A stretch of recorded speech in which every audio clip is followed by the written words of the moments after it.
चलित वर्ष एप्रिल 1 तारिख रु आम राज्य में आरंभ होगा जाउछि जनगणना 2027 प्रक्रिया।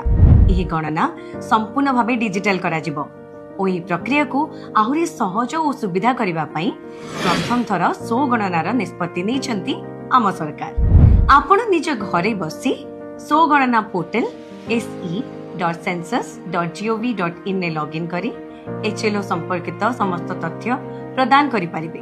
आउ ए प्रक्रियाटी संपूर्ण करिबा पई मात्र 20 मिनिट समय लागिब। सठिक तथ्य निश्चितकरण एवं दाखल परे आपणकु SMS एवं ईमेल माध्यम रे एक सो गणना रेफरेंस आईडी प्रदान करा जिवो।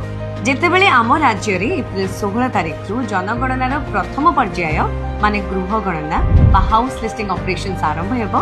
सेतेबेले जनगणनाकारी आपणक घर को आसीबे एवं आपणक घरर HLO समाप्त करिबा पई आपणकु दिया जायतिबा ए रेफरेंस आईडी टी आपको शेयर करिबे।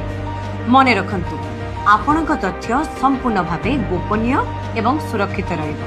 आउ एही सुविधा ओडिसा रे आसंता 1 एप्रिल 2026 रु आरंभ करी 15 एप्रिल 2026 मध्य रात्र जाए उपलब्ध हेबो।